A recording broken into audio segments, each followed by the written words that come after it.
সংসারটা ভেঙে গেল শুধুমাত্র পর্দা করার কারণে। আমার স্বামী পর্দা করা পছন্দ করে না। তার পছন্দ মডার্ন। আসসালামু আলাইকুম এভরিওয়ান, কেমন আছেন সবাই? আশা করছি অনেক বেশি ভালো আছেন।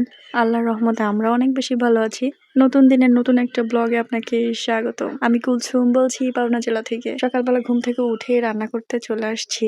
আমার ইদানিং কোনো সবজিই খেতে ইচ্ছা করে না, মাছও খুব একটা পছন্দ না। মানে আমি যে কি খাবো, কি খেয়ে বেঁচে থাকবো আমি নিজেও জানি না। এক কথায় কোনো সবজিই পছন্দ না, সেটা ঝোলের হোক, চচ্চড়ি হোক কিংবা ভাজি হোক। কি যে একটা ঝামেলায় পড়ে আছি। আজকে শাশুড়ি মা রোজা রেখেছেন, যে কারণে রান্না বান্না টোটালি দায়িত্ব আমার।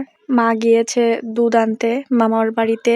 আমাদের পাশের গ্রামে ওখানে মিল আছে, ওখান থেকে বেসিক্যালি দুধটা নিয়ে আসা হয়। আমাদের বাড়ির কাছে কোনো মিল নেই, ইভেন কোনো ঘোষও নেই দুধ দেওয়ার মতো। শ্বশুর আব্বা যাবেন বাজারে, তার জন্য ভাত রান্না করেছি। ভাত রান্না করার পর তরকারি তো হয়েছিল না, এই কারণে আমি ডিম ভাজি করে দিয়েছি, যাতে অল্প করে হলেও খেয়ে যেতে পারে। পেঁয়াজ নিয়ে হাটে যাবে, তো পেঁয়াজ বিক্রি করে আসতে আসতে অনেক দেরি হয়ে যায়। কখন ফিরবেন সেটার তো আর ঠিক নেই, যে কারণে অল্প করে হলেও যেন খেয়ে যেতে পারে তার ব্যবস্থাটা করে দিয়েছি। এরপরে আমি এখন মাছগুলা ভেজে নিলাম। এবারই সবাই মাছ ভাজাটা বেশি পছন্দ করে, কাঁচা মাছ রান্না করলে সেটা পছন্দ করে না। ধুন্দুল আর আলু দিয়ে পাতলা একটা ঝোল করব।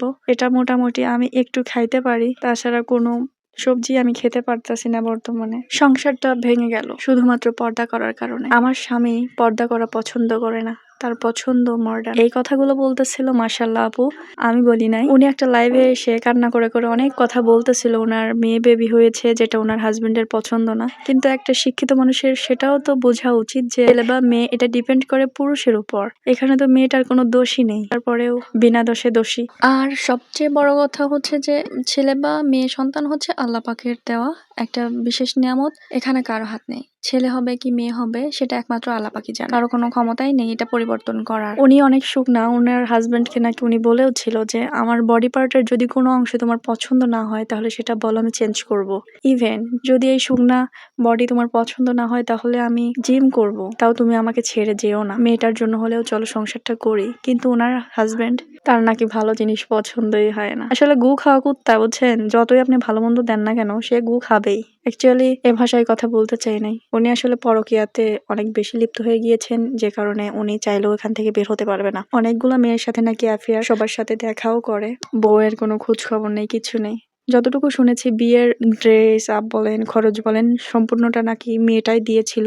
যে খরচগুলা ছেলেদের বহন করার কথা সেই খরচটা মেয়েটাই বহন করেছিল।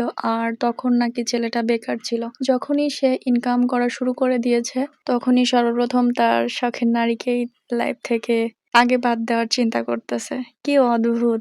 ভালোবেসে বিয়ে করেছিল, কিন্তু সেই ভালোবাসাটা কয়েক বছরের ব্যবধানে কোথায় চলে গেল। মেয়েটার ফেসে আমি দেখেছি একটা বিয়ের ভিডিওতে, মাশাআল্লাহ অনেক বেশি সুন্দরী। আসলে সৌন্দর্য দিয়ে কখনো কাউকে বেঁধে রাখা যায় না, হয়তো বা ক্ষণিকের জন্য রাখা গেলেও চিরস্থায়ী ভাবে রাখা যায় না। আর যদি একবার কারো চরিত্র খারাপ হয়ে যায়, আপনি হাজার ভালোবাসা দিয়েও তাকে পরিবর্তন করতে পারবেন না। যারা একবার বাহিরের স্বাদ পেয়ে যায় তাদের ঘরের খাবার ভালো লাগে না। কথাগুলো শুনতে হয়তো বা খারাপ লাগছে, বাট এটা রিয়েলিটি, মানতে হবে। মাশাআল্লাহ আপুর হাজবেন্ড নেওয়াজ, উনি নাকি বলেছিলেন যে তোমার সবকিছু আমার পছন্দ, শুধুমাত্র তোমার বিহেভটা আমার পছন্দ না। আরে ভাই, তুমি বাহিরে মহিলা মানুষ নিয়ে নাটক করে বেড়াইবা, নষ্টি ফষ্টি করে বেড়াইবা, হোটেলে যাবা, পার্সোনালি সময় কাটাবা, দেখা করবা প্রতিদিন আলাদা আলাদা মেয়ের সাথে, কোন বউটা মেনে নিবে? তুমি নাউজুবিল্লাহ মার্কা কাজ করবা আর এই মেয়েটা তোমার সাথে ভালো বিহেভ করবে। তোমার ভালো কপাল যে মেয়েটা তোমাকে কিছু বলে না, অন্য কেউ হলে তোমার গলাটাকে 2 ভাগ করে ফেলতো। আমার রান্নাবাড়ি হয়ে গিয়েছে। এই আমগুলা আনছিল আব্বা কিনে। আমার আম খুবই পছন্দ ফলের মধ্যে। সবাই ভালো থাকবেন, ভালো রাখবেন ভালোবাসার মানুষগুলোকে। দেখা হবে নতুন কোনো ভিডিওতে।